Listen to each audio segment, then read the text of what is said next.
Hello everyone! Welcome back muli dito sa ating YouTube channel. Naway nasa mabuti kayong kalagayan kasama ang inyong mga mahal sa buhay.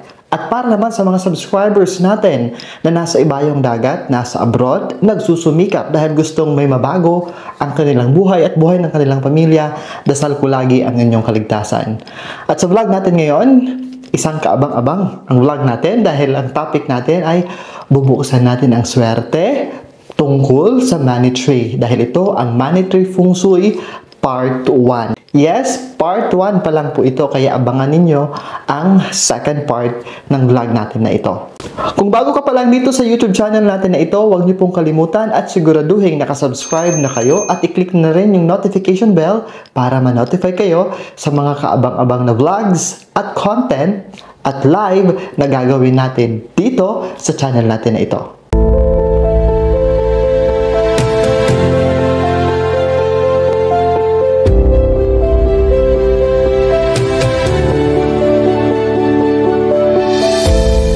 Tutuklasin natin ang lihim ng puno ng pera o money tree ayon sa feng shui at baguhin natin ang ating kapalaran. Ang paghahanap para sa kayamanan at kasaganahan ay lumalampas sa mga kultura at bawat isa ay may sariling mga tradisyon at simbolo.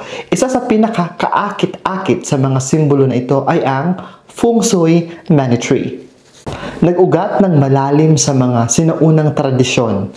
Ang punong ito ay hindi lamang isang tanawin na makikita, ngunit may dalang kwento na kasaganahan at positibong enerhiya.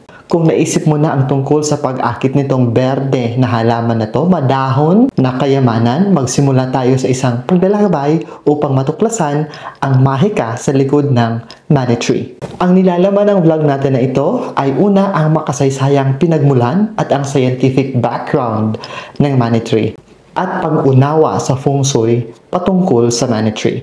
Ang feng shui money tree na kadalasang kinikilala sa botanical na termino bilang Pachera aquatica, scientific name nito, ay hindi lamang isang staple sa mga kasanayan sa feng shui, kundi isang kawili-wiling specimen sa mundo ng botany. Nagmula sa Central at South America, ito ay karaniwang kilala bilang Malabar, Chestnut, Guyana Chestnut, at marami pang iba. Mula sa mga katutubong wetlands at tabing ilog nito, naglakbay ang puno at nakahanap ng bagong tahanan sa iba't ibang kabahayan sa buong mundo. Hindi lamang para sa aesthetic appeal nito, kundi para sa simbolikong kahalagahan nito sa feng shui. Bagamat ang feng shui money tree na alam natin ngayon ay kadalasang mas maliit, nakakapaso na bersyon na iniayon para sa panloob na palamuti. Sa ligaw, ang Pachera aquatica ay maaaring lumaki ng hanggang 60 talampakan ng taas. Ang makintab na berdeng palmate na mga dahon nito, na ang bawat dahon ay may 5 hanggang 7 leaflet, ay nakadadagdag ng magarbong hitsura nito. Ang puno ay mayroon ding mga bulaklak na may mahaba at makitid na talulot na bumubukas na parang balat ng saging upang ipakita ang mga estrukturang parang buhok. Ang mga bunga nito ay malalaki, kayumanggi at makahoy na kahawig sa cocoa pod na naglalaman ng mga buto na nakakain din. Ang kaugnayan ng punong ito na may kayamanan sa feng shui ay isang kawili-wiling kwento. Ayon sa alamat, noong unang panahon, isang mahirap na magsasaka mula sa Taiwan ang nananalangin para sa kayamanan at natisod sa kakaibang punong ito.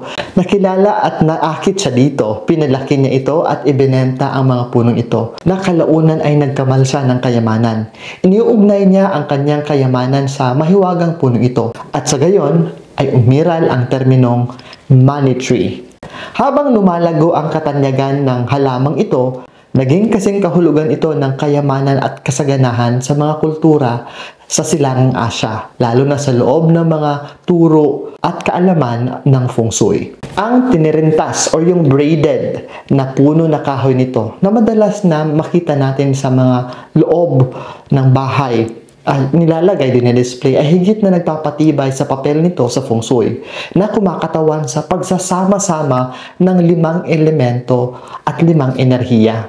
Sa paglipas ng panahon, ito ay naging isang tanyag na bagay na regalo, lalo na sa panahon ng Lunar New Year. Bilang isang tanda ng magandang kapalaran at kasaganahan, iniregalo ito sa bagong taon at sa mga bagong kasal. Ngayon, pag-uusapan natin ang pag-unawa sa feng shui ng money tree. Ang puno ng money tree sa feng shui na iginagalang sa iba't ibang halaman ng feng shui ay isang mayamang tapiserya ng simbolismo at kahalagahan. Isang halaman na hindi lamang nagpapalamuti, hindi mabilang ng mga tahanan at opisina, kundi nagbibigay din sa kanila ng lakas at kaunlaran. Narito ang isang pinayamang pagre-research sa mga natatanging tampok ng halamang ito. Unahin natin ang braided trunk. Ang isang natatanging tampok ng punong ito ay ang magandang tirintas na puno ng kahoy. Kadalasang binubuo ng 5 stem na pinagtagpi-tagpi. Sa feng shui, ang bilang na 5 ay mayroong napakalaking kahalagahan na kumakatawan sa 5 elemento: kahoy, tubig, apoy, lupa at metal. Ang pagsasanib ng mga stem na ito ay sinasagisag ng mga puwersa ng buhay na nagsasama-samang maayos na naghahatid ng positibong enerhiya at kasaganahan. Ang mga dahon, ipinagmamalaki ng feng shui money tree ang mayayabong na berdeng dahon, isang simbolo ng sigla, paglago at renewal. Ang mga dahon na ito ay kadalasang makintab at masigla, ay nakikita bilang mga tagapaghiwatig ng pagbabagong lakas ng pananalapi at ang patuloy na paglaki ng mga properties at mga ari-arian at mga asset. Simbolismo ng kulay nito, pinangungunahan ng kulay berde. Hindi nagkataon na ang puno ng pera ay nauugnay sa kita ng pera.